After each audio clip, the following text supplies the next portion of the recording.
మనం రోజు ఎన్నో రకాలైన చికెన్ ఫ్రైస్ తింటూనే ఉంటాం. కానీ సెమీ గ్రేవీలాగా ఉండే Chettinad double masala chicken fry ఎలా చేసుకోవాలో ఈ వీడియోలో తెలుసుకుందాం. హలో ఫ్రెండ్స్, వెల్కమ్ టు తిన్నీ రుచులు యూట్యూబ్ ఛానల్. మనం ముందుగా చికెన్ని శుభ్రంగా కడుక్కోవాలి. చికెన్ మునిగేంత నీళ్లు పోసుకొని కొంచెం కల్లుప్పు వేసుకొని గంటసేపు నానబెట్టుకోవాలి. మనం ఎప్పుడైనా చికెన్ నానబెట్టుకుంటే తొందరగా ఉడుకుతుంది, ముక్క చాలా స్మూత్గా ఉంటుంది. నానబెట్టుకుంటే స్టవ్ మీద ప్యాన్ పెట్టుకొని కొంచెం నూనె వేసుకొని పట్ట, లవంగాలు, యాలక్కాయలు, మిరియాలు వేసుకొని మీడియం ఫ్లేమ్ మీద కొంచెం లైట్గా వేగనివ్వాలి. ధనియాలు, సోంపు, జీలకర్ర వేసుకొని వెండి కొబ్బరి వేసుకొని దోరగా వేగినాక వెల్లుల్లి, అల్లం వేసుకొని గెంటితో బాగా కలుపుకోవాలి. ఒక మీడియం సైజ్ ఎర్రగడ్డ వేసుకొని తొందరగా వేగడానికి కొంచెం సాల్ట్ వేసుకొని దోరగా వేయించుకోవాలి.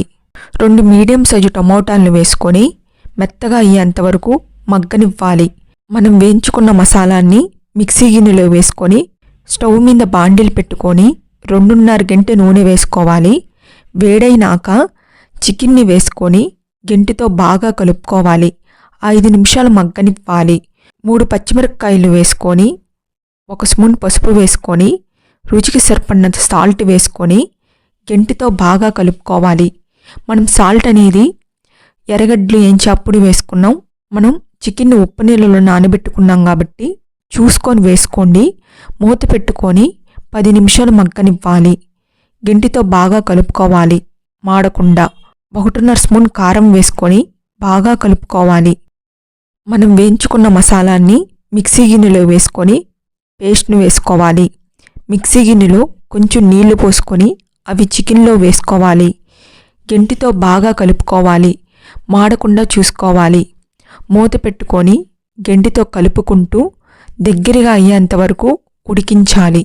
మీకు సెమీ గ్రేవీ ఫ్రైలా కావాలంటే చేసుకోవచ్చు, లేకపోతే కర్రీలా కూడా చేసుకోవచ్చు. మేమైతే డ్రైగా చేసుకుంటున్నాం. చివర్లో కొంచెం కొత్తిమీర వేసుకొని గెంటితో బాగా కలుపుకోవాలి. అంతే ఫ్రెండ్స్, ఎంతో సింపుల్గా చేసుకునే Chettinad double masala chicken fry ready.